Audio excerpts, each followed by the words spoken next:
The courtroom smelled like old wood and fear. Sarah Chen sat rigid in the defendant's chair, her hands folded so tightly her knuckles had turned white. 3 years. She'd been fighting for 3 years to get her daughter back, and today, the judge would finally decide if little Emma would come home. 3 years of depositions. 3 years of therapy sessions that cost money she didn't have. 3 years of watching her daughter grow up in photographs, milestones marked by court documents instead of lived experience. The custody battle had destroyed everything.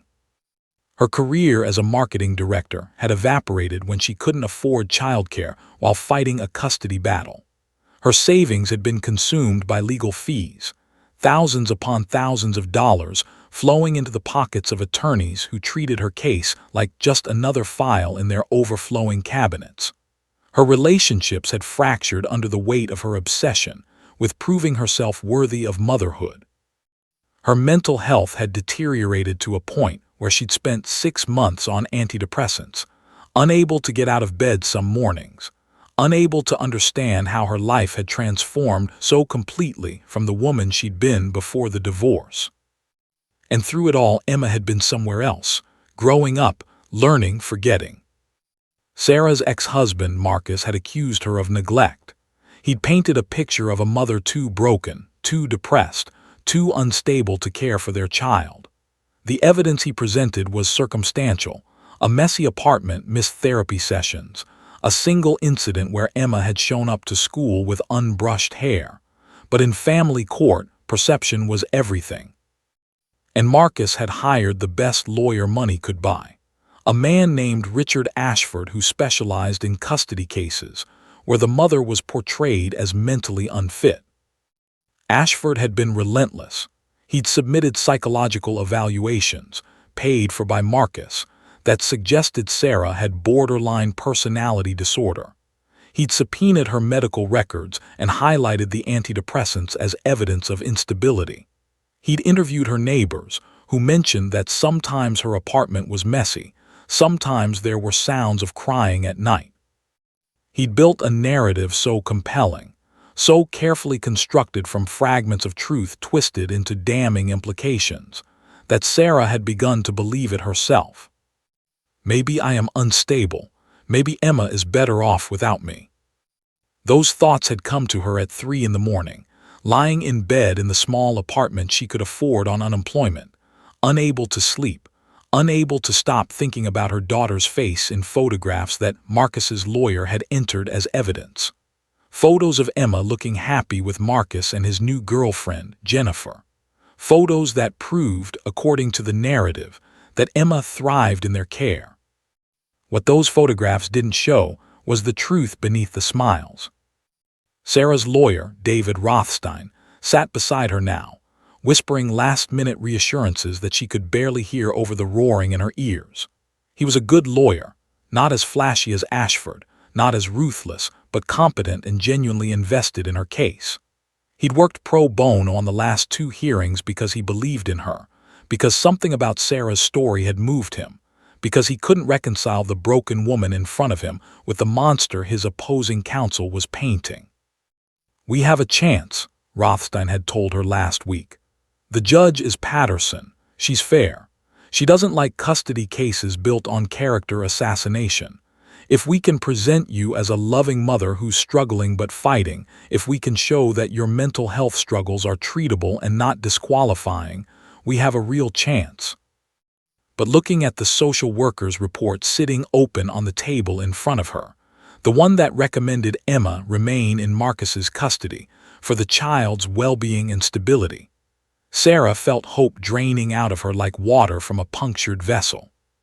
The courtroom doors opened.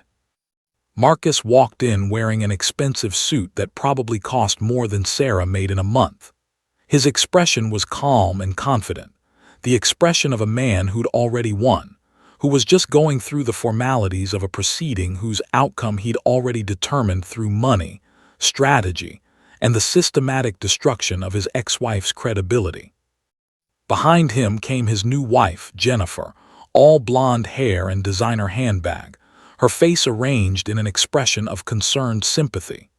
She was beautiful in the way that Instagram models were beautiful, carefully constructed, maintained, perfect in a way that seemed designed specifically to make other women feel inadequate. She'd married Marcus 2 years into the custody battle, and she'd immediately aligned herself with his narrative, providing testimony about Sarah's erratic behavior and Marcus's dedication as a father. And then Emma, 3 years old in a white dress with pink ribbons, her small hand gripping Jennifer's perfectly manicured finger like it was a lifeline. Sarah's breath caught in her throat. Her daughter, her baby. She looked so much bigger than the last time Sarah had seen her. 6 months ago at the supervised visitation that had gone terribly wrong when Emma had cried and Sarah, desperate and heartbroken, had cried too. And the supervisor had noted in her report that the visit was emotionally destabilizing for the child. But it wasn't Emma's eyes that broke Sarah's heart in that moment. It was the blankness in them. This wasn't her daughter's curious, bright-eyed face that had stared up at her from the bassinet 3 years ago, that had followed her around the apartment when Emma first learned to walk, that had lit up with pure joy at the sight of her mother coming home from work. This was a child who'd learned to be invisible, a child who'd internalized the message that she was somehow the problem, the reason for the conflict, the burden that 2 adults were fighting over like wolves over a carcass. Emma didn't look at her mother. She looked straight ahead, her small face arranged in an expression of careful neutrality that no 3-year-old should ever have to master. Judge Patricia Morrison entered, her reading glasses perched on her nose, and the room fell silent in that way that only courtrooms go silent, a silence heavy with consequence, pregnant with decisions that would reshape human lives. "We're here regarding the custody determination for Emma Chen," the judge began, her voice flat and procedural. She opened the file with barely concealed exhaustion. Another custody case, another family shattered on her docket, another impossible decision to make in a system designed to fail children caught in the crossfire of adult warfare. "I've reviewed all submitted documentation. This court has serious concerns about Ms. Chen's mental health stability and her ability to provide a stable environment for the child. I've also noted the concerns raised by the social worker regarding—" "Your Honor," David interrupted gently, his voice respectful but firm, "I'd like to request that Emma be allowed to speak.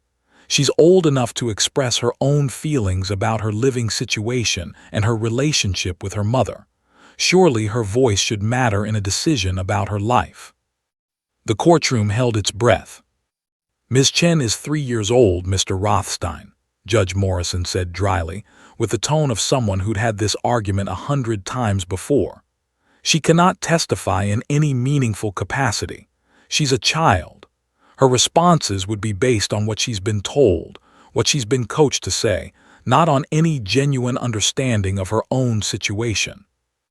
"But children know the truth," Rothstein pressed. "They know who loves them. They know where they feel safe." "What children know and what they can communicate are 2 different things," the judge replied, not unkindly. "I appreciate your passion, Mr. Rothstein, but my hands are tied by the rules of evidence. Emma is not competent to testify." Sarah felt something inside her crack, just a hairline fracture in the foundation of hope she'd been building for 3 years. If her daughter couldn't speak, if the law wouldn't listen to the voice of the person most affected by this decision, then what chance did Sarah have? And then the door opened again. Officer James Patterson walked in, and behind him on a leather leash was King, a massive German Shepherd police dog, his coat glossy black and tan, his presence commanding and calm. The dog wore his official vest, the one that marked him as a certified therapy animal for the department. His tags caught the fluorescent light and gleamed like small promises. Every head in the courtroom turned. Even Emma looked. For the first time since entering the courthouse, the little girl's rigid posture shifted.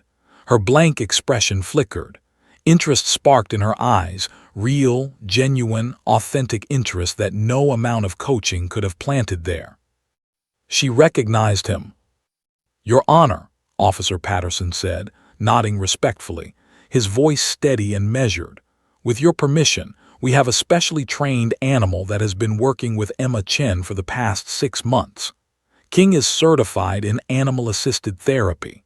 We believe his presence might help the child feel safe enough to express herself in ways that traditional testimony might not allow." Marcus immediately stood, his calm facade cracking just slightly. "This is highly irregular. There's no legal precedent for allowing a dog to influence a custody proceeding. This is exactly the kind of emotional manipulation that—" "Sit down, Mr. Chen," Judge Morrison cut him off, her voice sharp as a blade. "You'll have your chance to object through proper channels." She studied Officer Patterson carefully, and Sarah could see the calculation happening behind the judge's eyes. This was unconventional. This could be thrown out on appeal, but something in her expression suggested she'd seen enough conventional family law to know that it rarely produced the truth. Conventional processes had buried the truth under layers of testimony and strategy and lawyer speak. Maybe something unconventional was exactly what was needed. "Proceed," Judge Morrison said finally. King padded into the courtroom like he owned it, his nails clicking softly against the tile floor. He was a working dog, trained for years to navigate stressful environments, to ignore chaos and fear and anger. He simply moved through the room with purpose, completely unbothered by the weight of human consequence pressing down from every corner. Emma's hand released Jennifer's grip. For the first time, the child moved of her own volition, turning her body in the chair to track the dog's movement across the courtroom. Her mouth opened slightly. A small sound escaped, not quite a word, but something like recognition, like hope, like the memory of being loved. Officer Patterson led King to a spot near the judge's bench, equidistant from both the defense and prosecution tables.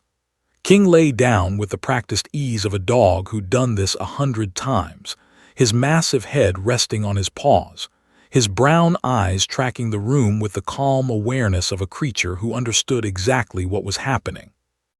Judge Morrison leaned back in her chair. "Proceed with opening statements."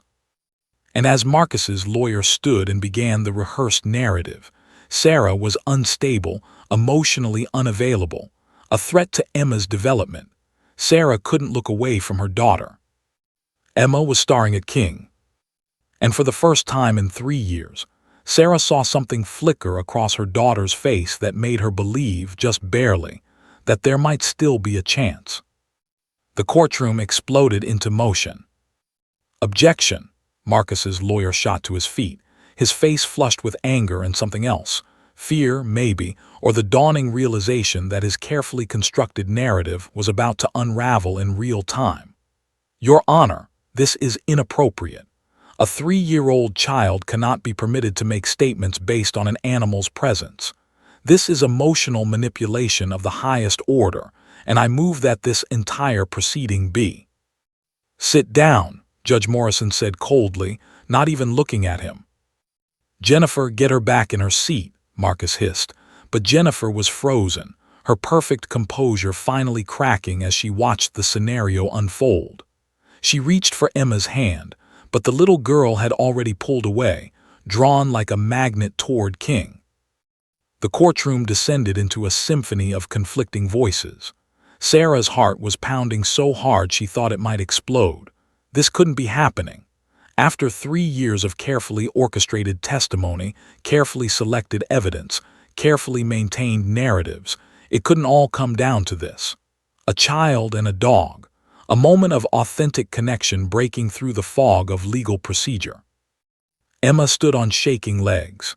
She was small, so impossibly small, and 3 years old in a white dress with pink ribbons, and she was walking toward King without hesitation or fear.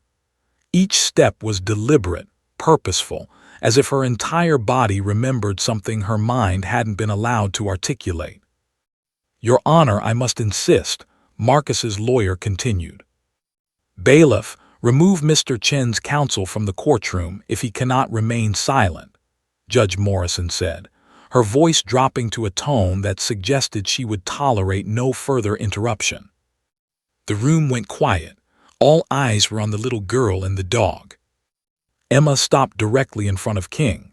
The dog's tail didn't wag. He was too well trained, too professional for that, but his entire body relaxed slightly, acknowledging the child's presence. Emma reached out one tiny hand and touched his head, her small fingers sinking into the soft fur of his ears.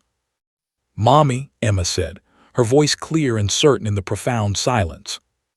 The word hung in the air like a bell that had been rung and couldn't be unrung.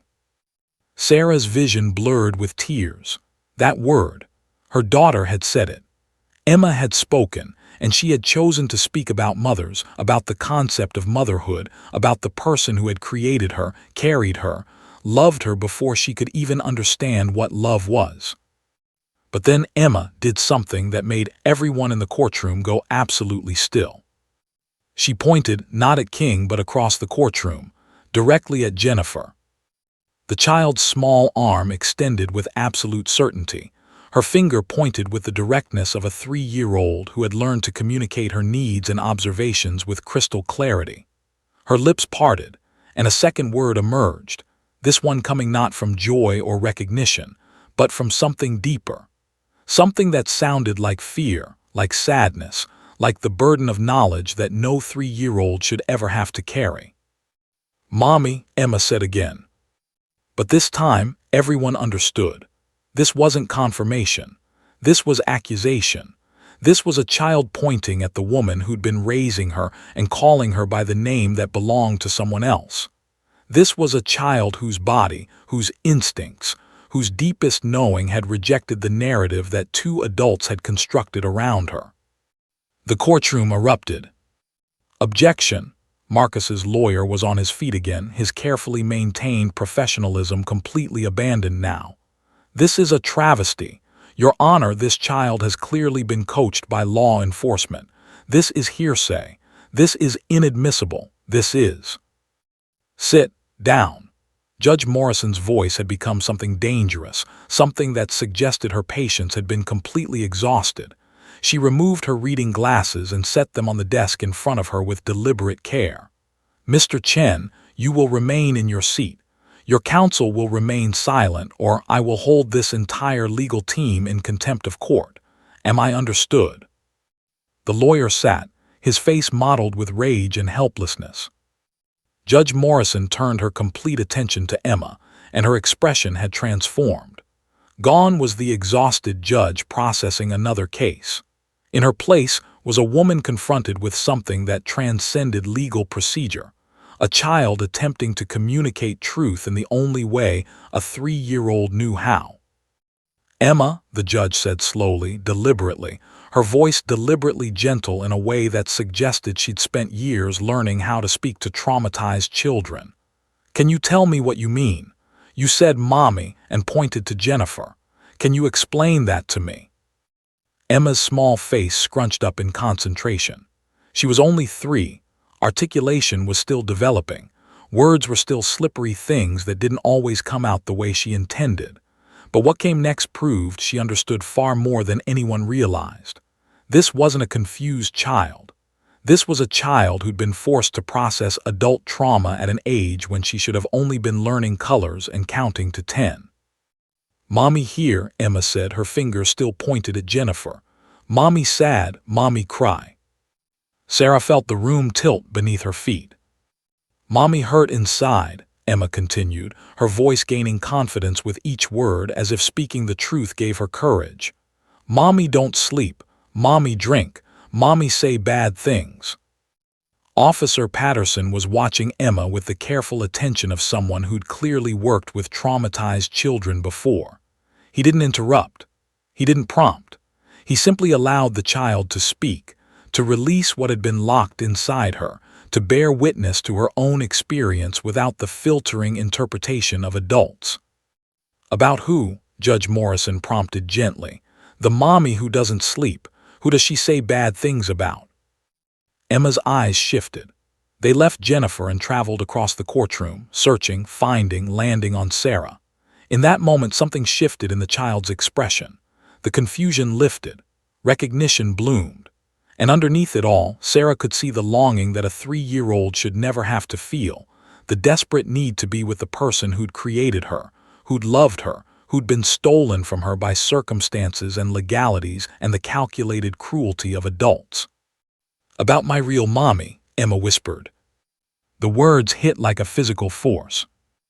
Real mommy, not the mommy she was living with, not Jennifer, who'd been designated by court order as her primary caregiver, but Sarah, her biological mother, her first mother, the mother whose face Emma had been allowed to see only in supervised visits, whose voice she'd heard only through telephone calls that Jennifer monitored, whose absence had been explained to her in ways designed to make her believe her mother had abandoned her by choice. And yet somehow, Emma had remembered. Somehow, beneath 3 years of distance and manipulation and the daily reinforcement of a false narrative, Emma had held onto the truth. She had remembered who loved her. She had remembered who was real. Sarah's vision blurred completely. She couldn't see the courtroom anymore. She couldn't see the lawyers or the judge or her ex-husband. All she could see was her daughter, pointing across the courtroom, saying the words that would change everything. Marcus stood abruptly, his face completely drained of color. "Your Honor, this child is clearly confused. She's been coached by law enforcement. This entire proceeding is compromised. I demand we suspend this immediately and have a proper psychological evaluation conducted by an impartial." "Sit down." Judge Morrison's voice had become something cold, something that suggested her decision had already been made, and Marcus's continuing objections were only cementing her conviction. "Mr. Chen, you will remain silent." She turned back to Emma, who had begun to look frightened by the raised voices, by the sudden energy shift in the courtroom. King, sensing the child's distress, lifted his massive head and made a small whine, not aggressive but a reminder of his presence, a grounding force in the chaos. Emma's hand immediately went to King's neck, her small fingers curling into his fur, and the gesture was so raw, so honest, that several people in the courtroom, the court reporter, the bailiff, even one of the security guards, visibly tensed with emotion. "Emma," Judge Morrison continued, her voice deliberately calm, deliberately steady, "I want to ask you something very important, and I want you to answer with the truth. Can you do that?" Emma nodded, her eyes still fixed on the dog. "Does Jennifer ever hurt you?" The courtroom went completely, utterly silent. No one breathed. No one moved. No one dared to do anything that might interrupt the moment. Because everyone in that room except Marcus and Jennifer and their lawyer, understood that they were standing at the precipice of something that would crack the entire case wide open. Emma didn't answer immediately. Her 3-year-old face was struggling to process what hurt meant in the way the judge was asking. She looked at her arm, as if searching for the evidence of her own pain written on her skin. And then she did something that made Sarah make a sound, not quite a scream, not quite a sob, that seemed to tear out of her from someplace primal and ancient. Emma raised her sleeve. On her small forearm, running in a thin line from wrist to elbow, was a belt mark. Old, faded, but unmistakable to anyone who'd ever seen the aftermath of violence. The skin was slightly discolored, slightly raised, evidence of trauma that had happened weeks or months ago and had been allowed to heal without medical attention, without documentation, without consequences. Jennifer's face had turned white. Marcus made a strangled sound and sat back down heavily in his chair. And Judge Morrison leaned forward, her entire body language shifting from judicial restraint to something far more dangerous. The protection instinct of a woman who'd just been shown evidence of a child's abuse, and who understood that everything she'd been told about this case had been a lie. "How did that happen?" the judge asked, her voice barely audible. "Jennifer," Emma said simply. "Jennifer say I bad. Jennifer say I make her sad. Jennifer say don't tell Daddy or—" The child's voice cracked, breaking on the weight of the threat she'd been carrying. or "Mommy never come back." Emergency protective order was issued within the hour, but the real investigation took weeks. Sarah had Emma back provisional custody, pending the outcome of the abuse inquiry, and those first nights were surreal. She prepared for this moment for 3 years, mentally rehearsed every reunion, imagined every embrace, but no amount of preparation could have readied her for the reality. Emma had nightmares, terrible, screaming nightmares where she'd wake up gasping for breath, her small body drenched in sweat, her eyes wide with terror that no 3-year-old should ever have to experience. Sarah would hold her, rock her, whisper reassurances that even she didn't believe, that it was over, that she was safe, that the bad things wouldn't happen anymore. And Emma would cling to her like a drowning child clinging to driftwood. Emma flinched at sudden movements. A door closing too quickly made her freeze. The sound of a belt buckle made her go rigid. Raised voices, even in happy contexts, sent her into states of panic that took hours to recover from. Dr. Patel, the child psychologist assigned to Emma's case, came to Sarah's apartment on the second day after custody was transferred and sat across from them with a tablet full of notes and an expression of deep concern. "What we're seeing," Dr. Patel said carefully, "is consistent with repeated trauma and environmental stress. The behaviors Emma is exhibiting, the hypervigilance, the startle responses, the regression in developmental milestones, these are all signs that she's been living in a state of chronic fear." "How long?" Sarah asked, her voice hollow. "How long has she been experiencing this?" "Based on the pattern of physical injuries and the psychological markers we're seeing, I'd estimate anywhere from 6 months to a year, possibly longer. It's difficult to know for certain with young children because they can't articulate their experiences clearly, and their trauma responses develop gradually over time rather than manifesting all at once." Sarah felt something inside her crack. 6 months to a year. While she'd been fighting in courtrooms, presenting evidence of her stability, proving her mental health fitness through therapy sessions and psychiatric evaluations, her daughter had been suffering. Not just suffering, being systematically harmed by someone who was supposed to protect her. The investigation, meanwhile, unraveled a nightmare within a nightmare. Detective Maria Reeves was assigned to Emma's case, and she came to Sarah's apartment on a gray Wednesday morning with a tablet full of questions and a legal pad that she filled with notes as Sarah talked.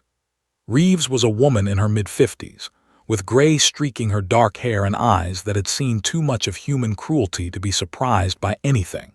She'd worked child abuse cases for 15 years, and something in her demeanor suggested she'd learned to compartmentalize the horror in order to function. "There are inconsistencies in the story Jennifer gave us," Reeves said, sitting across from Sarah at her kitchen table while Emma napped upstairs. The detective had brought photographs, X-rays, body maps showing the location of injuries, medical documentation. She laid them out systematically, creating a visual narrative of a child's trauma, specifically about how your daughter sustained injuries.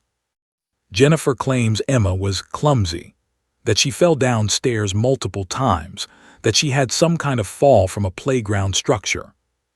"But," Sarah prompted, though she could already see where this was going, "the pattern was too consistent, too deliberate. The injuries were in places where a child wouldn't naturally fall. The timing was too convenient. The explanations were too rehearsed." "The pattern of injuries doesn't match accidental trauma," Reeves confirmed.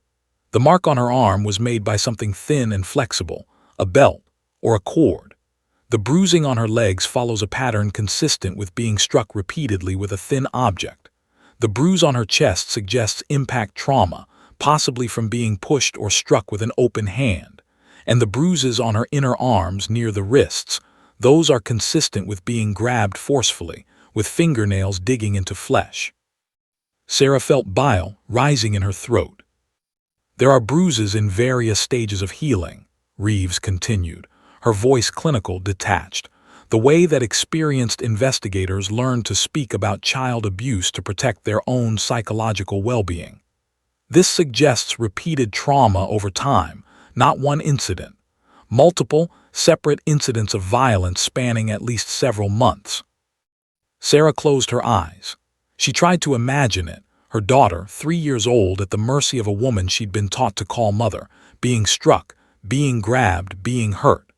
She tried to imagine the terror Emma must have felt, the confusion, the desperate wish that her real mother would come save her, the slow erosion of hope as days turned into weeks, turned into months, and rescue never came. "There's something else," Detective Reeves said, and her voice had shifted. It was lower now, more careful, the kind of voice used to deliver information that would change the trajectory of someone's life forever. Sarah looked up, steeling herself. "We contacted Jennifer's previous employers," Reeves said. "She's worked as a nanny for 6 different families over the past 12 years. 3 of those families reported concerns about her when she left. Behavioral changes in the children, physical marks that couldn't be explained, psychological distress, sudden development of anxiety disorders, regression in toilet training and language development, extreme fear of the nanny even after she'd left the home."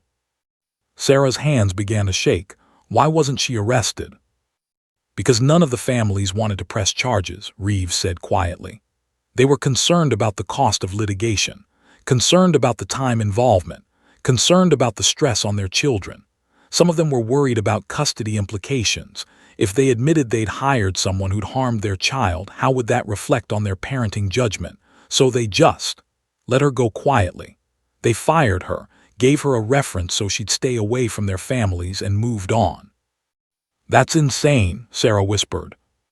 "It's the reality of child abuse in wealthy families," Reeves said. "Money buys silence. Expensive lawyers buy protection. And predators learn that they can operate with impunity as long as they target families that have something to lose." The detective leaned forward, and her eyes, those tired, experienced eyes, fixed on Sarah with an intensity that made it clear what was coming next. "Ms. Chen, I need to ask you something, and I need you to be completely honest with me. Is there any possibility that Marcus knew about Jennifer's history, that he was aware of her employment history with other families?" The question was so horrifying, so impossibly dark, that Sarah couldn't form words for a long moment. She stared at Detective Reeves, waiting for her to say this was a hypothetical, a worst-case scenario, something that couldn't possibly be true. "Why would he do that?" Sarah finally managed to ask. "Why would any father deliberately put his daughter in danger?" "Because," Reeves said carefully, choosing each word with deliberate precision, "a child who is traumatized and withdrawn makes a more compelling custody case for the custodial parent. A traumatized child is a child who is afraid. A child who is afraid is a child who clings to their primary caregiver. A child who clings desperately to one parent is a child who may not want to be with the other parent. You're saying he wanted Emma to be hurt so she would reject me. I'm saying the situation served his purposes, and when patterns of abuse emerged, he had every incentive to ignore them, to minimize them, to present them as something other than what they were. A partner's employment history is discoverable in custody cases, but Marcus never disclosed Jennifer's background with previous families, never mentioned the concerns. And when social services first started investigating, before Emma spoke in court, he and Jennifer were singing the same song, that Emma was fine, that you were the problem, that any marks or behavioral changes were the result of inconsistent parenting from you. Sarah stood abruptly, unable to sit still with this information coursing through her system. She walked to the window and looked out at the street below, at the normal people going about their normal lives, completely unaware that such calculated cruelty existed in the world. A woman pushed a stroller. A man walked a dog. A teenager rode a skateboard. All of them living in a world where parents protected their children, where the systems designed to keep children safe actually worked, where darkness didn't lurk behind designer handbags and expensive suits. "How do I prove this?" Sarah asked, still staring out the window. "You don't prove it," Reeves said. "You let the authorities prove it. But first, We need documentation. We need to establish the pattern. We need to interview the other families. We need to build a case that shows Jennifer Caldwell is a serial abuser, and we need to determine whether Marcus Chen deliberately hired her knowing her history, or whether he negligently hired her without conducting proper background checks. Over the next 2 weeks, the investigation expanded like a tumor spreading through tissue. Jennifer's apartment was searched with a warrant that Detective Reeves obtained by presenting the judge with photographs of Emma's injuries and testimony from the other families. And what they found revealed a pattern of meticulous documentation that was almost more disturbing than the abuse itself. A journal, thick, leather-bound, filled with handwriting that was careful and controlled. Jennifer had recorded incidents with Emma, written in clinical language designed to make the child's trauma sound like behavior problems. There were entries like, "Emmy was defiant today, refused to listen to instructions, required discipline. Emmy fell again, clumsiness issue evident, must discuss developmental delays with Marcus. Emmy's attitude deteriorating, making unnecessary noise, crying for no reason, behavioral therapy may be needed." And underneath each written entry, dates, times, details that suggested not emotional outbursts from a frustrated caregiver, but calculated documentation of abuse being systematically inflicted, and then recorded as though it were a normal part of childcare. There were photographs too, hundreds of them, each one carefully time-stamped, showing Emma with various injuries with notes written on the back in Jennifer's handwriting. A bruise on Emma's leg, Emmy's clumsiness fell from playground structure. A mark on her arm, Emmy required firm discipline today. A photograph of Emma's face, tear-stained and frightened. Emmy's defiant behavior continues, documenting for custody proceedings. It was evidence, Detective Reeves explained to Sarah with carefully controlled rage, of something deeply calculated. Jennifer hadn't been an abuser who'd occasionally lost control and hurt a child. She'd been a woman deliberately creating a record that, in future custody hearings, could be used to paint Emma as a problem child, a difficult child, a child with behavioral issues that required expert management. She was building a narrative, Reeves said, her jaw clenched. She was creating documentation that made your daughter look like she had psychological or developmental problems, and with that documentation in place, in future custody disputes, she could testify as a concerned caregiver about Emma's behavioral difficulties. She could recommend that Emma remain with Marcus for stability. She was systematically constructing an argument for why you, the biological mother, were unfit. Sarah felt the room tilt, but the plan was never to keep her with Marcus. That was just a step, a way to isolate Emma from me. Exactly, Reeves confirmed. The plan, if the investigation's theory was correct, was far more sinister than simple child abuse. It was predatory psychology on a scale that suggested Jennifer had done this before, had perfected this, had learned exactly how to manipulate custody systems and use children as tools in games that had nothing to do with the children themselves. But here's where the case took a turn that no one expected. 3 days before Jennifer's scheduled arrest, her lawyer filed an emergency motion requesting that Jennifer be allowed to leave the state. The lawyer claimed Jennifer had received a job offer in Switzerland, a nanny position with a wealthy family, a genuine opportunity, something that couldn't be turned down. Judge Morrison denied the motion, but only barely. The lawyer was skilled, presenting arguments about Jennifer's constitutional rights to travel, about the presumption of innocence, about the reality that arrests hadn't yet been made and therefore no formal charges existed. But the denial came with conditions. Jennifer was not to leave the state pending investigation. She was to remain available for questioning. She was to maintain contact with law enforcement. By that evening, Jennifer Winters was gone. Sarah hired a private investigator named Tom Blackwell, and she did it without consulting anyone. Not her lawyer, not her therapist, not even her best friend who'd been supporting her through the entire ordeal. She just knew in the bone-deep way that only a mother can know, that there was more to this story, that her ex-husband had somehow orchestrated the entire destruction of her life with precision and calculation that suggested this wasn't just about custody. This was about something darker, something that required layers of deception and planning that went far beyond a simple divorce dispute. Blackwell was the kind of investigator who didn't ask questions. He just dug. His office was in a nondescript building in downtown, the kind of place that existed in the margins of legality, where information was traded like currency and ethics were negotiable. Sarah sat across from him in his cluttered office, surrounded by filing cabinets and computer monitors and the accumulated detritus of 3 decades spent uncovering secrets that people had paid considerable sums to keep hidden. "I can't promise anything," Blackwell said, his voice gravelly from a lifetime of cigarettes that he no longer smoked but still craved. "But if there's a connection between your ex-husband and this woman, if there's money changing hands, if there's a pattern, I'll find it." "Find whatever you can," Sarah said. "Cost isn't a concern." Blackwell's eyebrow arched slightly. Cost was always a concern, and the fact that Sarah was saying it wasn't suggested either wealth or desperation. Probably desperation. What Blackwell found over the next 6 weeks would eventually require 3 separate law enforcement agencies to untangle, and it painted a picture of her ex-husband that was so dark Sarah initially refused to believe it.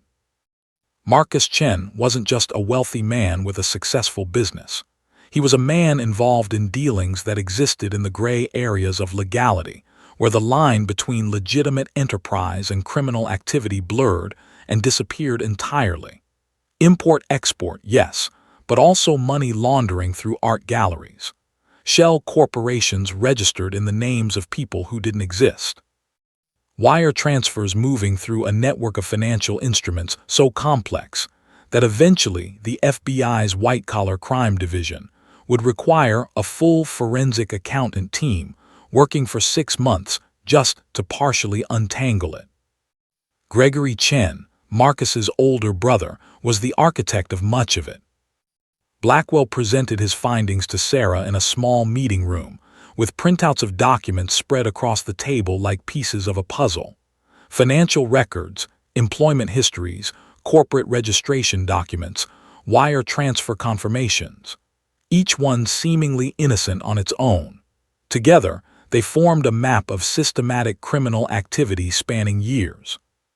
"Your ex-husband is in debt," Blackwell explained, pointing to a series of financial documents that his network had obtained through methods he preferred not to explain in detail. "Not just regular debt. We're talking millions of dollars to very serious people, people who don't accept late payments or sob stories, people who make examples of those who fail to pay." Sarah felt dizzy. "But he has money. His business generates millions annually. He's always had money. How can he be in debt?" "He appears to have money, and he did," Blackwell said. "But his brother's operations started encountering problems about 5 years ago. Regulatory scrutiny from federal agencies. Lost shipments that disappeared in transit. A partner in Singapore who was murdered in what was supposed to be a robbery but looked suspiciously like an execution. The whole enterprise started to crumble, and Marcus, who'd been receiving regular distributions from the illegal profits, suddenly had nothing." Sarah's mind was reeling. So he needed money, and he thought getting custody of Emma would, what, help him make money? "Not directly," Blackwell said. He pulled out another document, a financial record with Jennifer's name on it. Or rather, all of Jennifer's names, all of her aliases spread across accounts in multiple countries. Jennifer Caldwell, Jennifer Winters, Jennifer Marie Ashford, Jennifer Chen. The names multiplied across the documents like a hydra growing new heads. "Jennifer Caldwell has been running a custody fraud scheme for years," Blackwell continued. His voice had taken on the tone of someone who'd spent weeks immersed in this information and had developed a certain grim respect for the sophistication of the criminal enterprise. "She meets wealthy men, men with assets, men with custody issues, men who are vulnerable to manipulation. She gets them to marry her or pursue custody cases with her. Then she becomes the victim of abuse by the mother, gets the father custody through the courts, and then either blackmails the father or disappears with the child and demands ransom. "Oh my God," Sarah whispered. The implications were staggering. This wasn't a woman who'd simply lost control and hurt a child. This was a predator, a professional predator running a systematic operation that targeted children and the vulnerable men who'd hire her. "In the case of your ex-husband," Blackwell continued, "the plan appears to have been slightly different, more sophisticated. Jennifer gets involved with Marcus. She becomes the stepmother. She gets custody of Emma with Marcus through the courts by systematically destroying your credibility. Then, 6 months or a year down the line, Sarah Chen, you are found to be unfit. You lose all parental rights. Maybe you even lose custody permanently because you're deemed dangerous or unstable. And then Marcus has a precious asset, a child who is dependent on him, who has no other family to protect her, who can be leveraged however he needs." "Leverage how?" Sarah asked, though she was terrified of the answer. Blackwell opened another folder. Inside were documents that made Sarah's blood turn to ice, emails discussing the sale of children, references to inventory, photographs of young children, not Emma, thank God, but other children, with pricing information attached like livestock being auctioned. "I don't know the specific plan yet," Blackwell said carefully. "Maybe he sells her. Maybe he uses her to control you, tells you he'll harm her if you don't cooperate with whatever business dealings he needs you to cooperate with. Maybe he hands her over to someone else entirely as payment for a debt. Maybe she becomes collateral in some criminal negotiation. The point is, Emma becomes a tool instead of a person, an asset instead of a daughter." Sarah excused herself and went to the bathroom to throw up. She retched over the toilet, her body rejecting the information her mind was trying to process. Her daughter, her beautiful, innocent daughter. The man she'd married, who'd fathered her child, had been planning to use that child as leverage in criminal enterprises. The woman who'd been raising Emma had been documenting her abuse with the meticulous care of someone creating a legal record. When she came back, she was shaking but composed. The trembling had passed, replaced by something cold and sharp and focused. "How do I prove this?" Sarah asked. "You don't prove it," Blackwell said. "You let the authorities prove it, but you're going to have to go to them first. And you need to understand something. This is going to destroy people you once loved. This is going to turn your worst nightmare into public record. This is going to be splashed across newspapers and news websites. Your daughter's trauma is going to be discussed by strangers. Your ex-husband is going to face federal charges, and there's no guarantee that any of it will bring you peace." Sarah nodded. She'd already made the calculation. Peace had never been the goal, justice for Emma, safety for Emma. A world where Jennifer Caldwell couldn't hurt anyone else, that was the goal. The FBI took her seriously. Not because of Blackwell's findings. Evidence obtained through private investigators existed in a legally murky space and was inadmissible in most cases. But because Sarah's story, combined with what they already suspected about Marcus's involvement in his brother's operations, suddenly made the custody case look less like a family matter and more like potential human trafficking and racketeering. 3 FBI agents came to Sarah's apartment on a gray Thursday morning. Special Agent Diana Foster was the lead, a woman in her 40s with steel-gray eyes and a demeanor that suggested she'd seen enough darkness to recognize it immediately. She was accompanied by 2 male agents who introduced themselves and then largely remained silent, taking notes and watching Sarah's reactions. "We've been investigating the Chen brothers for 18 months, Foster said without preamble. "We were focusing on the import-export angle, but we didn't have leverage. We didn't have a way in. You've just handed us the door." "So what happens now?" Sarah asked. "Now we talk to your ex-husband. We present him with what we know.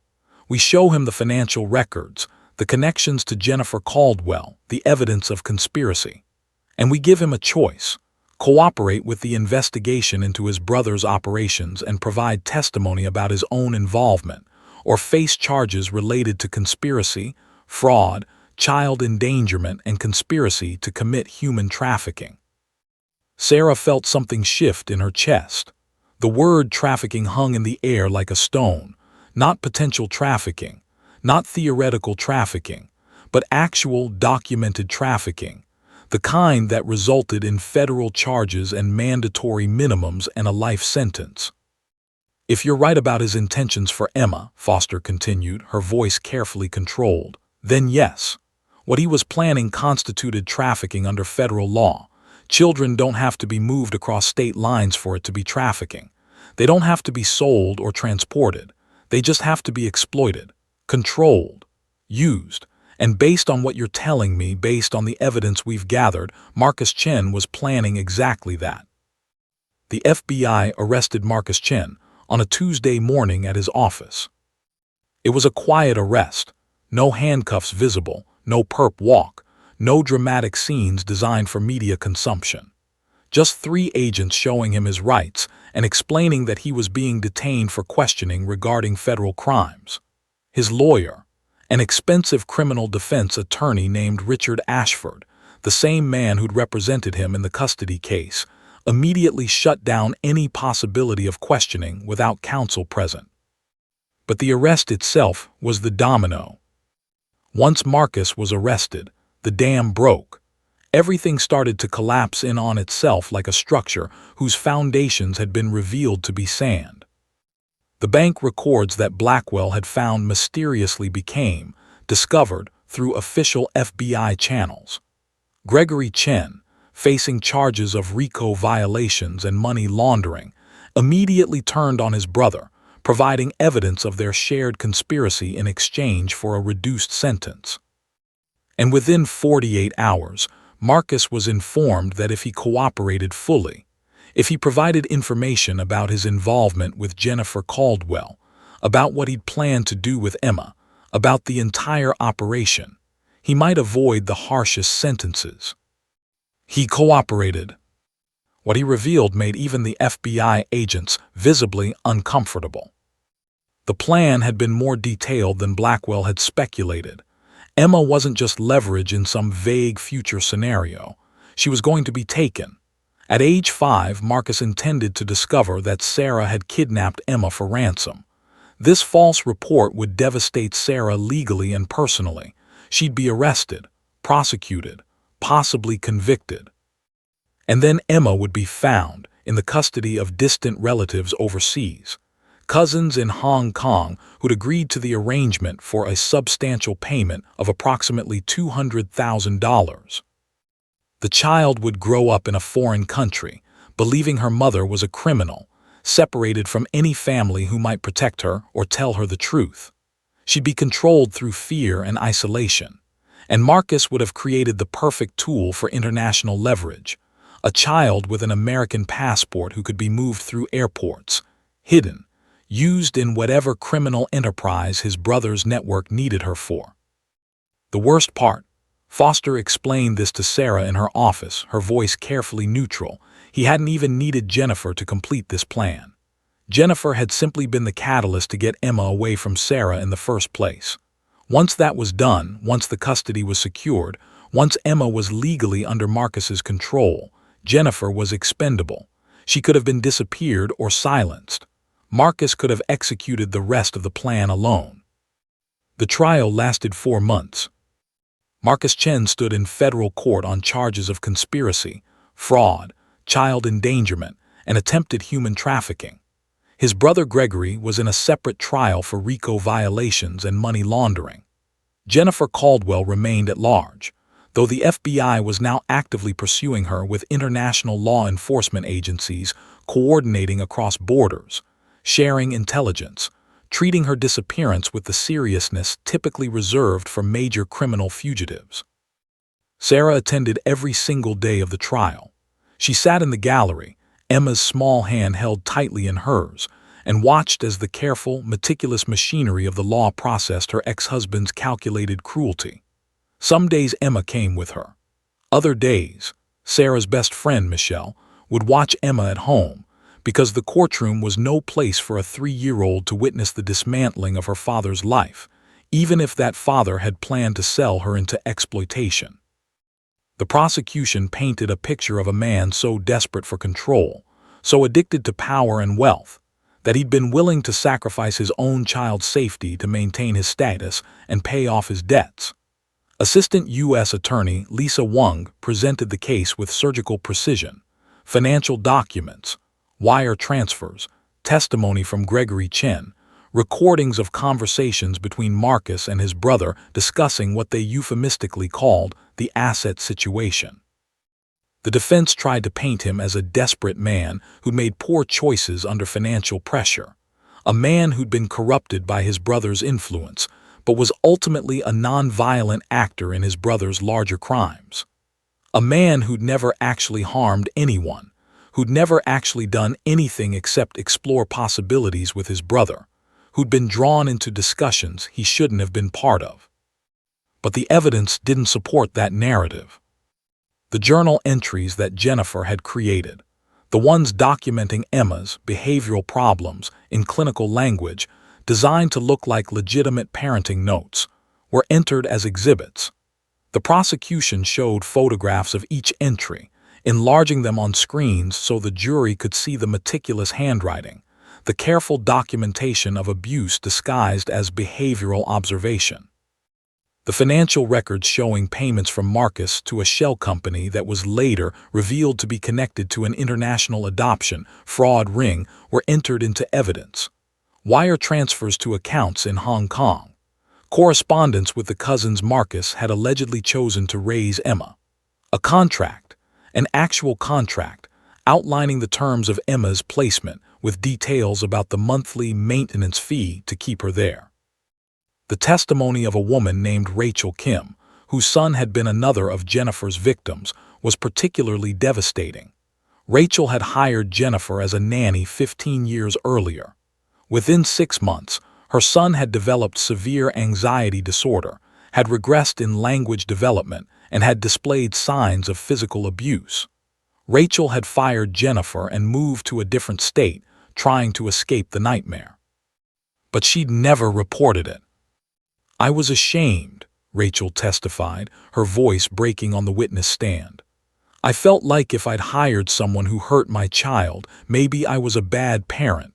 I didn't want to deal with the legal system. I didn't want my son to have to testify or relive what happened. I just wanted it to go away." And that silence, Rachel's silence, and the silence of the other families, and the silence of the systems that failed to connect the dots, had allowed Jennifer to continue her pattern. One child after another, one family after another, operating with impunity because no one wanted to be the person to report her. No one wanted to be the one to start the machinery of prosecution. Emma was called to testify in a closed session with only the judge, a child psychologist, and a court-appointed guardian present. Sarah was not allowed in the room, and those hours of waiting, sitting in the courthouse hallway, her hands clenched so tightly her nails drew blood from her palms, were some of the longest hours of her life. When Emma emerged, she was pale and shaking. Sarah scooped her up, held her close, felt her daughter's small body trembling against hers. They retreated to the courthouse bathroom, locked themselves in a stall, and Emma cried. Not the sad crying of a child who'd been sad, but the primal, traumatized crying of a very small person who'd been forced to relive very big pain. "It's okay, baby," Sarah whispered, though she wasn't sure it was okay, would ever be okay. "You were so brave. You told the truth, and now the judge knows what happened." "I want to forget," Emma said, her voice muffled against Sarah's shoulder. "I want to forget Jennifer. I want to forget Daddy. I want it to not have happened." Sarah held her daughter and said nothing because there was nothing to say. There was no magic spell that could undo trauma. There was no legal proceeding that could restore innocence once it had been stolen. There was only the long, hard work of healing, day after day, year after year. The verdict came on a Tuesday, guilty on all charges. Marcus Chen received 30 years in federal prison, with an additional 10 years tacked on for conspiracy to commit human trafficking. The sentences ran consecutively, which meant he would spend 40 years in prison. Gregory Chen received 25 years. Neither man showed remorse. Neither man met their victims' eyes as the verdicts were read. They simply sat stone-faced, their expensive lawyers already preparing appeals, their minds calculating how to minimize their time, how to game the system, how to survive what was coming. The gallery erupted when the verdict was read. Several people were crying. The victim advocate assigned to Sarah's case was nodding with satisfaction. Michelle, sitting next to Sarah, squeezed her hand. But Sarah didn't cry. She was too hollowed out to cry. She just held Emma and thought about all the years of her daughter's life that had been stolen by this man's ambition and cruelty. The first 3 years, the years that were supposed to be filled with wonder and discovery and unconditional love. Instead, they'd been filled with fear and pain, and the deep confusion of a child trying to understand why the people who were supposed to protect her were hurting her instead. The legal victory felt hollow. Because Emma was still traumatized. The abuse hadn't been undone by a verdict. The nightmare hadn't disappeared because a judge said guilty. The fear that Emma now carried in her small body, fear of sudden movements, fear of being left alone, fear of loud noises, fear of the dark, that was permanent damage. That was the real sentence that had been handed down, not to Marcus but to Emma, a life sentence of carrying trauma. Dr. Patel warned Sarah during one of their sessions that Emma would likely need years of therapy, possibly trauma therapy into adulthood. There was no guarantee that the damage could be fully repaired. Children are resilient, Dr. Patel said, and Sarah hated that phrase because it was true but incomplete. Yes, children were resilient, but resilience didn't mean recovery. It meant learning to carry the weight. It meant developing coping mechanisms. It meant that the child who emerged on the other side of trauma wouldn't be the same child who'd entered it. Sarah threw herself into her daughter's healing with the intensity of a mother who'd nearly lost her child to calculated evil. She found a trauma-specialized therapist named Dr. Marcus Webb, who worked specifically with young children who'd experienced abuse. She got Emma into a play therapy group with other children who'd experienced similar traumas. Not the same traumas, because trauma was deeply personal, but similar enough that the children could recognize themselves in each other's stories. She attended parenting classes on how to help traumatized children regulate their emotions, how to recognize triggers, how to respond to meltdowns with compassion rather than frustration. She read books on childhood trauma and complex PTSD. She learned about adverse childhood experiences and their long-term neurological effects. She became, in a sense, an expert on her daughter's suffering. And slowly, glacially, Emma began to heal.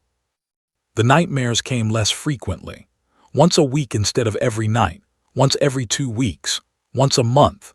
They never completely stopped, but they became manageable. Sarah learned to recognize the signs that Emma was about to have a nightmare, a certain tenseness in her sleep, a particular way of holding her breath, and she'd wake her gently, reassure her, help her transition back to wakefulness and safety. The flinching when doors closed too quickly became a flinch every other week instead of every day. Emma started to smile again, not the fake, learned smiles that Jennifer had probably forced out of her through fear or reward, but real smiles, small and tentative and genuine. She smiled at cartoons. She smiled at Michelle when she came to visit. She smiled at Officer Patterson when he arrived for their Saturday morning visits. Officer Patterson and King continued to visit. The therapy dog had become a lifeline for Emma, a bridge between the trauma of her past and the possibility of a different future. The officer, who'd inadvertently changed the trajectory of the entire case by bringing King to court, never spoke about the case or asked about the trial. He never pushed Emma to process her trauma or discuss what had happened. He just came every Saturday morning, and he and Emma and King would spend an hour together. And for that hour, Emma was just a kid and a dog and someone who loved her. Sarah started to rebuild her own life. She found a job at a nonprofit called Safe Harbor that worked with families affected by abuse and trafficking. The position paid less than her old marketing job, but it felt meaningful in a way that marketing never had. She was helping people. She was using her own trauma to ease someone else's burden.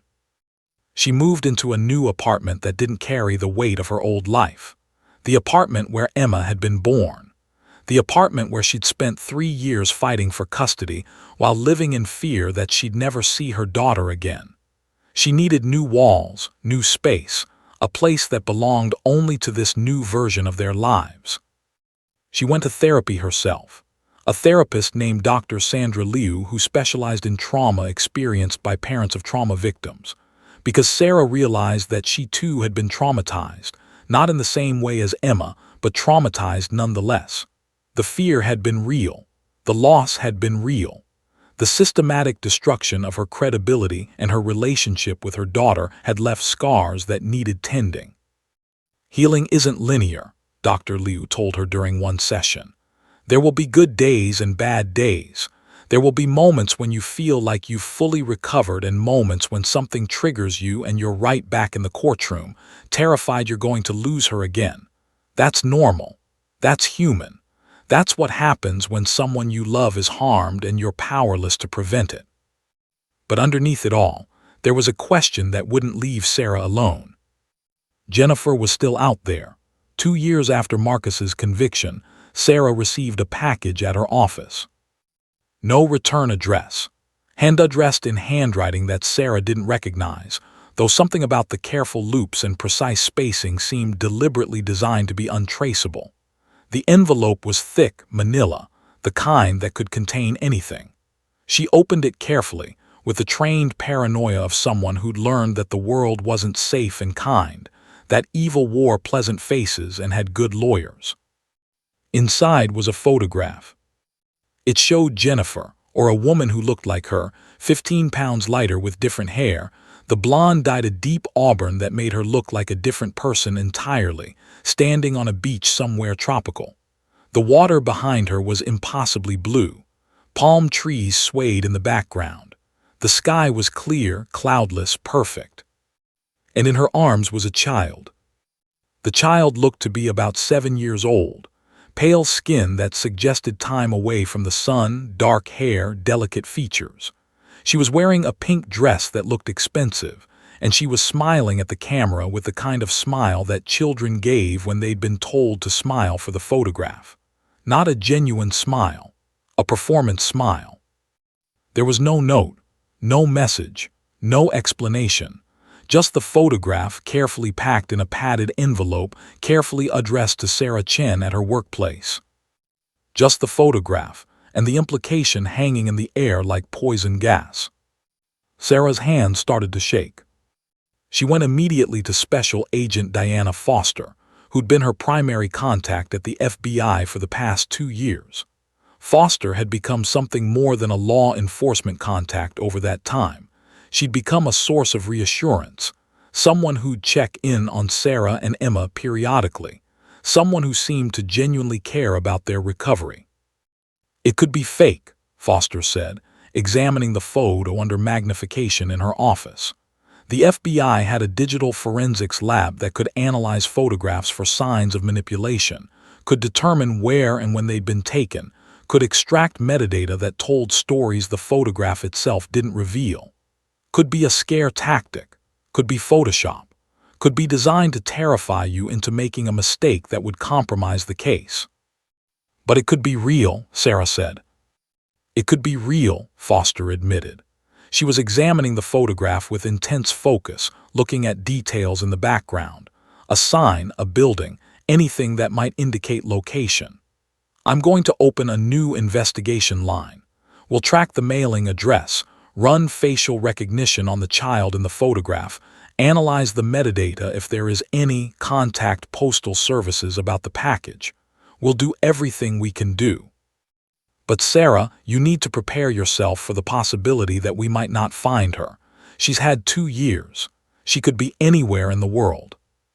What Foster didn't say, but what Sarah knew anyway from the way her jaw clenched and her eyes hardened, was that there could be other victims. If that child in the photograph was real, if that was another victim, then Jennifer's escape wasn't just a loose end in Sarah's story. It was the beginning of someone else's tragedy. It was proof that the predator was still hunting, still operating, still destroying lives while law enforcement agencies chased ghosts across continents. Sarah became obsessed. She used her new job as a cover to research child trafficking networks. She studied Jennifer's known aliases and patterns. She learned the signatures of her crimes, the meticulous documentation, the systematic isolation of children from their mothers, the careful construction of false narratives. She hired Tom Blackwell again, this time to track Jennifer's movements through a network of private investigators around the world. She spent money she didn't have on investigations that had no guarantee of success. It was Tom who found the first real lead, 18 months into the new investigation. Jennifer had been spotted in Costa Rica, working as a nanny for a wealthy American businessman named Edward Harrington. Harrington was a retired investment banker with a net worth in the hundreds of millions, a man who'd relocated to Costa Rica to avoid taxes and enjoy a lifestyle of privilege beyond the reach of the IRS. He had a daughter, 7 years old. Custody had been awarded to him 2 years earlier in a case that looked suspiciously similar to Sarah's. The child had made allegations of abuse against the mother. The mother had been portrayed as mentally unstable, and the custody had been awarded to the father based on evidence that later proved to be fabricated or exaggerated. The daughter in question, according to Tom's investigators, now presented with severe behavioral and trauma markers consistent with physical and emotional abuse. The FBI was notified. A special task force was created, and Sarah found herself being interviewed by federal agents again, this time not as a victim, but as an expert witness on Jennifer Caldwell's methods and patterns. She was asked to review case files from the Costa Rica custody proceeding. She was asked to compare them to her own case. She was asked to identify the signature elements that suggested the same perpetrator was operating in this new situation. "She's using the same playbook," Sarah told Agent Foster and her team during a briefing in a secure FBI office. She'd brought photographs, documents, timeline charts. She'd prepared like she was testifying in court. Identify a wealthy man with custody vulnerabilities. Get close to him. Start documenting the mother's alleged abuse. Create a child who is so traumatized that she can't advocate for herself. Isolate the child from any protective figures. Build a paper trail that makes everything look legal and justified. "And then what?" Foster prompted. "In your case, it appears she was laying groundwork for the father to eventually claim the child was kidnapped and demand ransom. In the Costa Rica case, the pattern seems different. Edward Harrington is known to have connections to organized crime. Our theory is that Jennifer was working with him to gain access to the daughter, possibly to sell her to human traffickers, or to use her as leverage in criminal operations." Sarah felt sick. "How many others are there?" she asked quietly. Foster and her team exchanged glances. The kind of glance that happened between professionals who'd uncovered something far larger and more terrifying than they'd initially realized. "We've identified 7 cases with similar patterns dating back 15 years, Foster said finally. "All involving Jennifer Caldwell using different aliases, all resulting in children being separated from their mothers and placed in situations of vulnerability, all involving wealthy men with either financial problems or criminal connections, all featuring meticulous documentation of alleged maternal abuse." 7, Sarah whispered. 7 children. 7 mothers who'd lost custody. 7 girls placed in danger by a woman operating a systematic exploitation scheme. "The problem," Foster continued, "is that many of these cases are from before we fully understood what we were looking for. Records are scattered across different jurisdictions. Some victims don't want to revisit the trauma. Some don't even know they were part of a larger pattern. Some mothers have moved on, rebuilt their lives, and don't want to be pulled back into these proceedings." building a coherent case across 7 different jurisdictions, with international elements, with victims spread across multiple continents, is going to take time. A lot of time. But time was what they didn't have. Because 2 weeks later, Jennifer disappeared from Costa Rica. Again, the family she was working for claimed she'd simply quit, taken some things, and left. No warning, no explanation, no forwarding address. The daughter was devastated, emotionally dependent on Jennifer in the way that traumatized children become dependent on their abusers. It was a twisted bond, forged through fear and manipulation, but a bond nonetheless. And more surveillance footage emerged. Security cameras from a cafe in San Jose captured Jennifer meeting with someone in a dark hoodie at a corner table. The person's face was obscured, but their gait, their build, the way they moved, it looked a great deal like Gregory Chen's brother Marcus. But Marcus was in federal prison. Marcus was supposed to be serving 40 years with no possibility of parole. Marcus was locked away behind concrete and steel and the full force of the federal penal system. Except he wasn't. "That's impossible," Sarah said when Foster showed her the footage. They were back in Foster's office, sitting at the same table where they'd reviewed dozens of pieces of evidence. "He's incarcerated. He can't just walk around San Jose meeting people in cafes. The Bureau of Prisons doesn't allow." "I know," Foster said grimly, "which is why I'm about to make a call that I should have made 2 years ago." An emergency investigation was launched. The prison where Marcus was housed was investigated. Security footage was reviewed. Visitor logs were examined. And what they discovered was that Marcus hadn't escaped, but he had visitors, regular visitors, consistent visitors who came roughly once a month, who met with him in the visitation area, who spent hours in his presence. One of those visitors was a woman named Diane Winters. Diane Winters, Jennifer's mother, a woman Sarah had never heard of before, had no idea existed, but who was now revealed to have been funding Jennifer's operations for years. Bank records showed transfers from Diane's accounts to shell corporations. Phone records showed calls between Diane and Jennifer spanning decades. Email evidence suggested coordination and planning. The investigation opened up like a Russian nesting doll, each layer revealing another layer beneath it. A family business, a multi-generational conspiracy, a network of child traffickers and corrupt officials and wealthy businessmen who profited from the exploitation of vulnerable children and women. Not Marcus acting alone, not Jennifer acting alone, but a coordinated enterprise spanning continents and decades. And at the center of it all, pulling the strings, was Diane Winters, a woman who'd birthed a predator and then spent her life enabling that predator's crimes. The FBI approached Diane Winters with a simple offer: cooperate or face charges. Diane's decision to cooperate didn't come from a sudden moral awakening. It came from the fact that her daughter had cut her out of the operation. Jennifer had taken millions of dollars that belonged to both of them and disappeared with a new identity, leaving her mother behind to face the legal consequences alone. Diane Winters was angry. And angry mothers, Sarah was learning, were dangerous.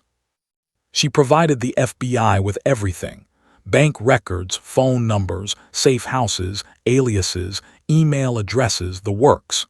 She provided information about Jennifer's methods, her psychology, her vulnerabilities. And crucially, she provided Jennifer's location. Or at least, her last known location before she disappeared again. Jennifer had been in Panama City. She'd been living in a high-end apartment in the financial district, an apartment rented under a false name but paid for with cryptocurrency that Diane had helped her acquire. She'd been meeting regularly with a man named Victor Santos, who had extensive connections to organized crime throughout Central and South America. The FBI, in coordination with Panamanian authorities and Interpol, set up a sting operation. They couldn't arrest Jennifer for human trafficking without concrete evidence. She'd been careful about that, always working through intermediaries, always insulated from direct contact with the actual victims. She never touched the money. She never signed documents. She never left fingerprints on anything that could connect her directly to the exploitation. But they could arrest her for conspiracy and fraud related to the custody cases. They could charge her with child endangerment. They could build a case on the foundation of documented abuse and systematically false testimony. The plan was elegant in its simplicity. Use Diane as bait. Diane Winters, with FBI agents hidden and recording, would contact her daughter. She would say she was dying. She would say she'd been diagnosed with terminal cancer, stage 4, pancreatic, the kind of diagnosis that doctors delivered with apologetic expressions and phrases like, "I'm sorry," and not much time left. She would say she needed to see Jennifer one last time. She would ask Jennifer to meet her in a cafe in Panama City, a place public enough to feel safe, private enough to allow for actual conversation. And Jennifer, who'd always been careful, who'd always thought one step ahead, who'd built her entire life on the careful calculation of risk and reward, would hopefully be desperate enough to care about her mother to take the risk. Sarah waited in an FBI office in Miami while the operation unfolded in real time on screens in front of her. She'd requested to be there, had demanded it, actually, with an intensity that surprised even herself, and Foster had eventually agreed, with the condition that Sarah not interfere with the operation in any way. "She's approaching the cafe," an agent said quietly. All around the room, federal agents sat at computer terminals, monitoring feeds, tracking movements, ready to move at a moment's notice. On the screen, a woman entered the cafe. She was older than she'd been in the last photograph Sarah had seen. She'd aged years in the 2 years since Emma's trial. Her skin had a weathered quality. Her hair was dark now, not blonde. Her face was thinner. Her posture was different. She moved with the careful steps of someone carrying pain. But it was her. It was unmistakably Jennifer. She looked around the cafe with the practiced assessment of someone trained to identify threats and exits and escape routes. She identified the emergency exit. She noted the location of servers and potential obstacles. She scanned the other patrons for anything that seemed out of place. This was a woman who'd been hunted, who knew she was being hunted, who'd survived by being paranoid. Then she spotted Diane at a table in the back, and her expression shifted completely. For just a moment, Sarah saw something she hadn't expected: vulnerability, something that looked like genuine love, or at least something that Jennifer's face was capable of mimicking so perfectly that the distinction became meaningless.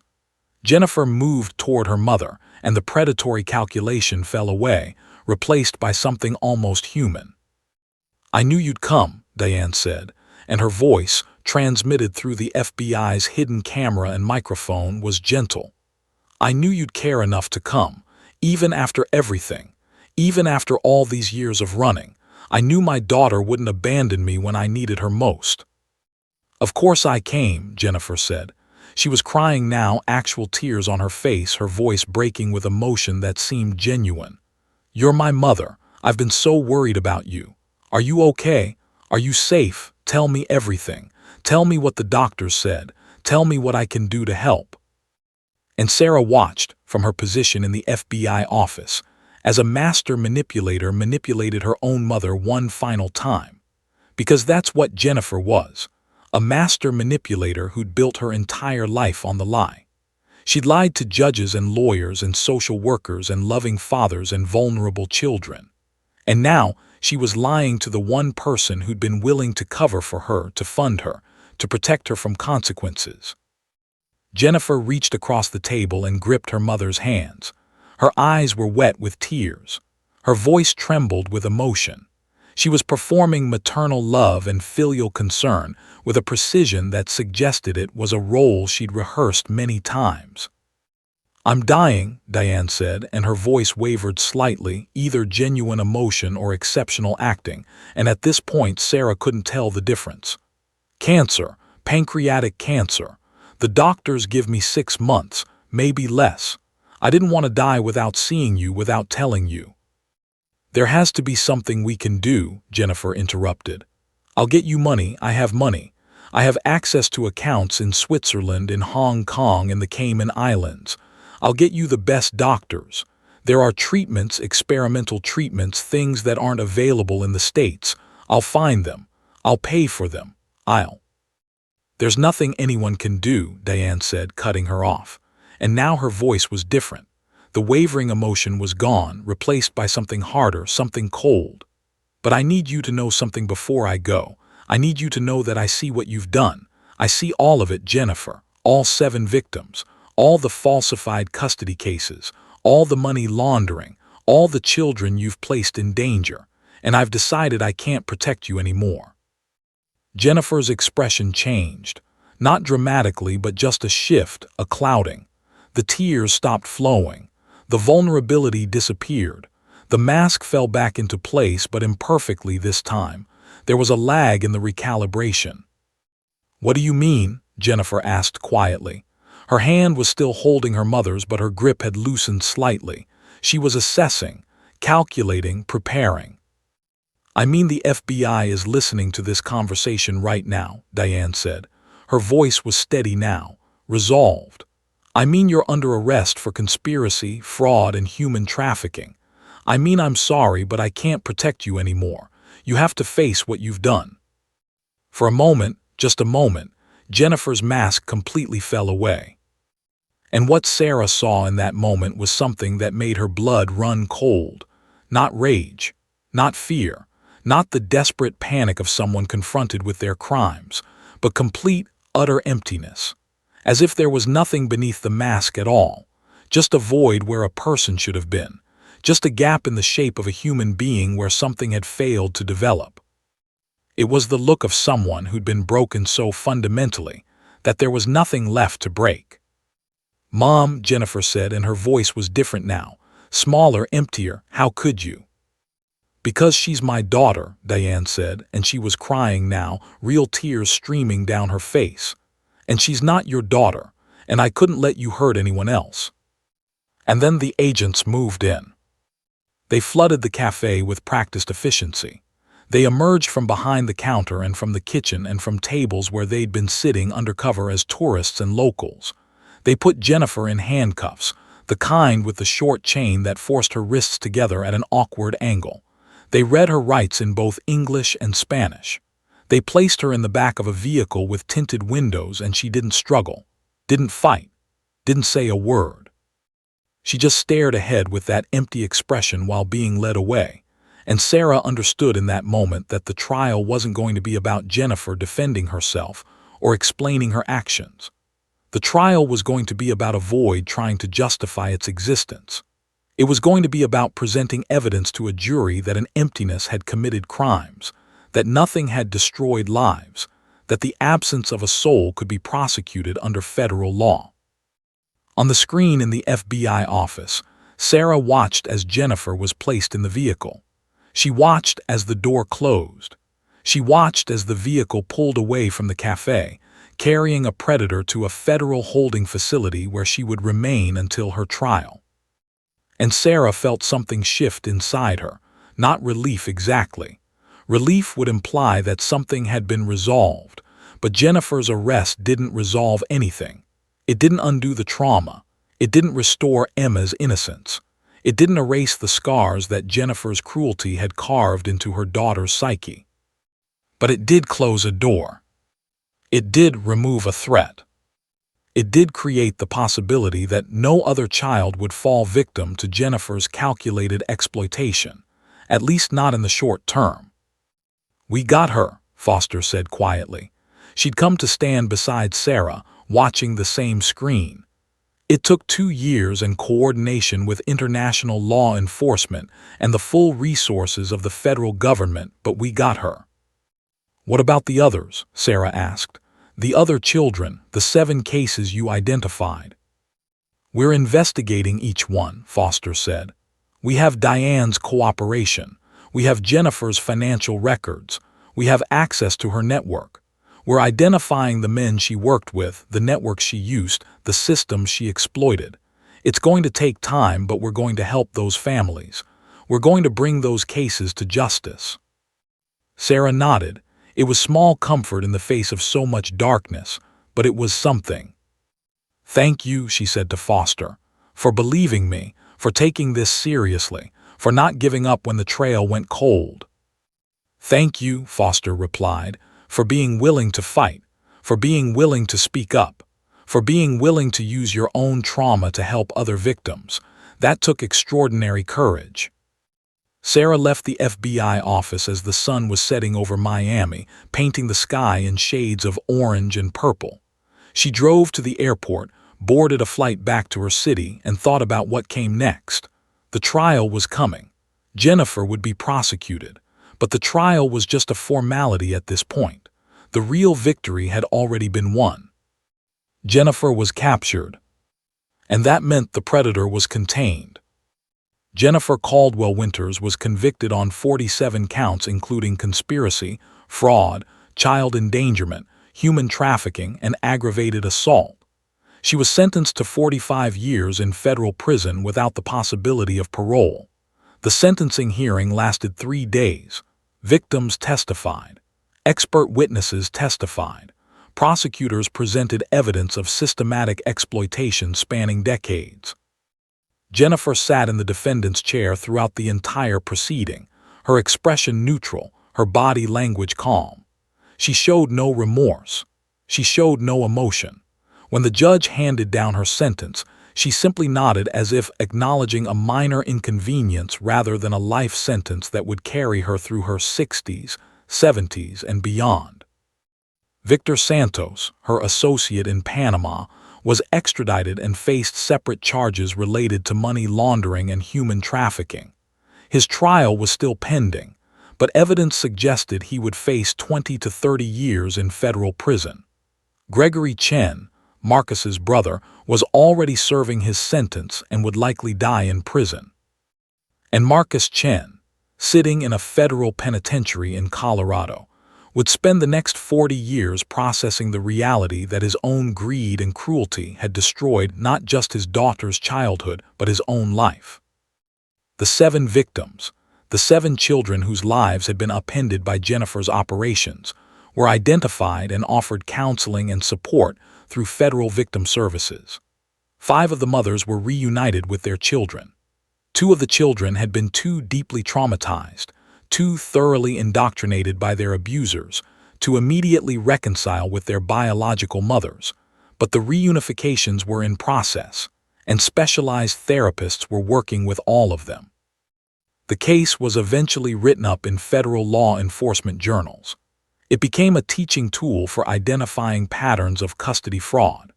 Jennifer's methods were analyzed, dissected, presented as a warning to judges and social workers and family law attorneys about the dangers of taking custody cases at face value, of assuming that documentation and testimony were synonymous with truth.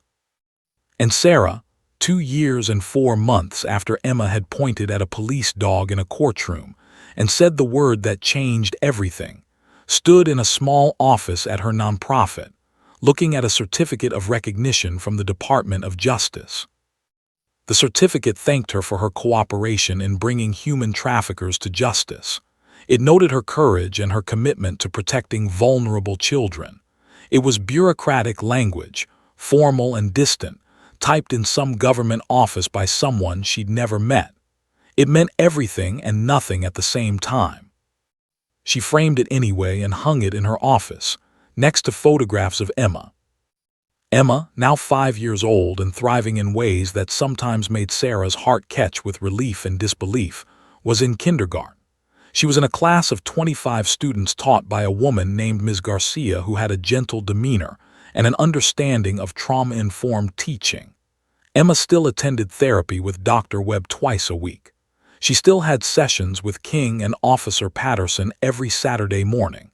But she was healing. Not healed. Healing was not a destination but a process, not an endpoint but a continuous journey, but definitely moving in the direction of wholeness. She laughed. She played tag at recess. She participated in class discussions.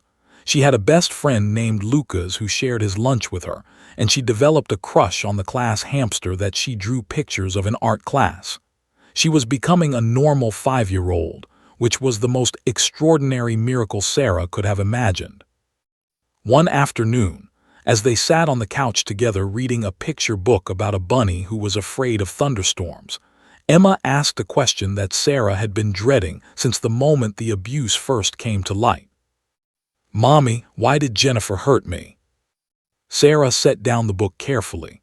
This was the question that every parent of a trauma survivor dreaded because there was no answer that made sense. There was no explanation that would ever satisfy the fundamental unfairness of what had happened. A child was innocent. A child had done nothing to deserve pain. And yet, pain had found her anyway, had marked her, had changed her forever. "Because Jennifer was broken inside," Sarah said carefully, choosing each word with deliberate precision. "She had something missing in her that made her want to hurt people. It wasn't anything you did. It wasn't because of anything about you. It wasn't because you were bad or difficult or unlovable. It was because of something about her, something that had been broken in her for a very long time." "Will she hurt other kids?" Emma asked. Her small hand reached out and turned the page of the book, a gesture so ordinary, so beautifully normal, that it made Sarah's chest tight. "No," Sarah said firmly. "She's in jail now and she won't be able to hurt anyone ever again. You helped stop her, baby. Do you remember that? You were so brave in the courtroom. You told the truth and you stopped her. You saved other children from being hurt the way you were hurt." Emma considered this. She looked at her small hands as if trying to understand how someone so small, so young, could do something so big. The logic of childhood was interesting. The belief that if you could cause change, if your words mattered, then maybe the world was a place where you had some agency after all. "I want to help other kids," Emma said finally. "Kids who are hurt. I want to help them like King helped me." And Sarah felt something inside her, something that had been broken and slowly healing, suddenly become whole again. Not in the way that it had been whole before all of this. Never in that way, but whole in a new way, stronger, more real, forged through fire and shaped by survival. "Then we'll help other kids," Sarah said.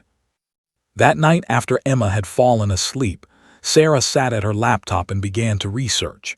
She'd been working at Safe Harbor for 3 years now, and she'd learned the systems. She understood the bureaucracy. She knew the gaps where children fell through, where protection failed, where the system broke down and left vulnerable people exposed to predators. She started a nonprofit foundation dedicated specifically to helping families affected by custody fraud and child trafficking. She worked directly with law enforcement to develop training programs for judges and attorneys on how to recognize the signs of abuse in custody proceedings. She created educational materials for parents about red flags in custody disputes. She advocated for legislative changes that would make it harder for predators to manipulate custody systems. She became an expert witness in custody cases involving allegations of abuse. She fought to make sure that other children wouldn't have to suffer the way Emma had suffered. She took cases pro bono when the families couldn't afford representation. She testified in trials where her expertise could make the difference between a child being placed with an abuser or being protected. And slowly, one case at a time, one family at a time, one child at a time, Sarah Chen transformed her greatest trauma into a weapon against the darkness that had nearly consumed her daughter's life. 6 months after Jennifer's conviction, on a cold Friday morning, Sarah received a letter forwarded through the FBI. It had been screened, of course. Federal agents had opened it, scanned it for anything dangerous, confirmed it was safe. And then they'd sent it to her with a note explaining that it had come from Jennifer, mailed from the federal prison where she was serving her sentence.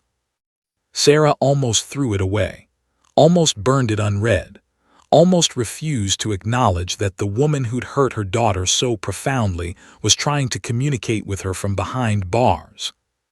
But something, curiosity, morbid fascination, A need to understand, or maybe just the need to know that Jennifer was truly contained and not still reaching out into the world, made her open it. The handwriting was the same careful script she'd seen in Jennifer's journals, the handwriting of someone methodical and controlled, the handwriting of a predator. Dear Sarah, I don't expect you to forgive me. I don't expect this letter to mean anything to you. I'm aware that forgiveness is not something I deserve, and I'm not writing to ask for it. But I wanted you to know that I see what you've done since my incarceration. I see that you've built something from the wreckage, that you've created a foundation, that you're helping people, that you've turned your pain into purpose. I want you to know that you are everything I never was. You have a capacity for love and loyalty and sacrifice that I don't possess. I've spent my entire life running from feeling anything, and you've spent your entire life feeling everything and moving through it anyway. In the end, that's why you won. In the end, love won. And I lost because I never understood what that was. I'm not asking for forgiveness. I'm asking for nothing at all. I just wanted you to know that you changed something in me by refusing to let me define your life. And maybe that means something. Maybe that's redemption of some kind. Jennifer. Sarah read the letter 3 times. She analyzed it for manipulation, for some hidden meaning, for some trap disguised as honesty. But all she found was the terrible honesty of a woman staring at 45 years in a prison cell, a woman with nothing left to lose, a woman forced to reckon with the emptiness she'd spent her whole life running from. She didn't respond.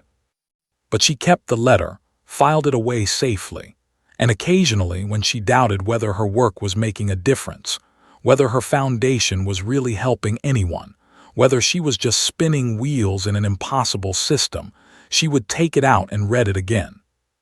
Because it reminded her of one fundamental truth that transcended all doubt and all darkness, that love was stronger than manipulation, that a child's instinct for truth was more powerful than an adult's capacity for deception. That one moment where a 3-year-old pointed at a police dog and spoke the simple word, "Mommy," could unravel the entire architecture of a carefully constructed lie. Emma was 7 now. She wanted to be a forensic psychologist, or maybe a judge, or maybe something she hadn't discovered yet. She was reading at a 3rd grade level despite being in 2nd grade. She volunteered at the animal shelter every Saturday afternoon, working with rescue dogs, her small hands gentle and sure as she walked them and fed them and helped them learn to trust humans again. She still had nightmares sometimes, once a week maybe, sometimes less. She still had moments where a sudden noise would send her into panic, but she was alive, she was whole. She was hers. She was not defined by what had happened to her, but neither was she ignorant of it. She carried the knowledge of her own survival with a grace that made Sarah's heart hurt with pride. And on the day that Emma graduated from elementary school, Sarah stood in the audience with tears streaming down her face as her daughter walked across the stage. Her daughter, who'd been stolen and hurt and nearly lost forever, and collected a certificate acknowledging her as a straight-A student and a leader in her class. As Emma came down from the stage and ran into Sarah's arms, hugging her with the unself-conscious love of a child who'd learned, through trial and fire, that her mother was unshakable, Sarah finally understood something she'd been learning slowly over the years. The story wasn't over. It would never be over. The trauma would be integrated, managed, processed, but never fully erased. Emma would carry the mark of what had happened to her forever. There would be triggers, certain sounds, certain situations, certain anniversaries that would bring the fear flooding back. There would be moments when she'd question whether she was truly safe, truly worthy, truly lovable. But what mattered, what really mattered, was that Sarah and Emma were together, and that every single day they had together was a victory against the forces that had tried to tear them apart. The courtroom testimony had been the beginning. The trial had been a milestone. The conviction had been a vindication. But the real battle, the long, hard battle of healing, of justice, of transformation, that was ongoing. That was never finished, and it would define the rest of both their lives. Emma would grow up knowing her own strength. She would grow up knowing that her voice mattered. She would grow up understanding that trauma was survivable, that predators could be stopped, that justice was possible even in a broken system. And she would use that knowledge to help others, just as she'd promised to do. Sarah would spend the rest of her life fighting for families like hers. She would never stop working to close the gaps in the system that had allowed Jennifer to operate for so long. She would never stop advocating for children. She would never stop using her own story as a tool to change the systems that failed to protect the vulnerable. And somewhere in a federal prison, Jennifer Caldwell would spend the next 45 years processing the consequences of her choices. She would have plenty of time to think about the void inside her, about the emptiness that had defined her life, about the love that she'd never understood and now never would. This was the reckoning. This was the price of cruelty. This was the victory of truth. And as Sarah held her daughter close on the day of her graduation, feeling the solid warmth of her alive and whole and safe in her arms, she knew that all the pain, all the fighting, all the years of struggle had been worth it for this single moment. For this child who'd spoken truth to power. For this daughter who'd refused to stay silent. For this girl who would grow up knowing that her mother loved her more than anything, and that love, real, fierce, unconditional love, was always stronger than the darkness. The end.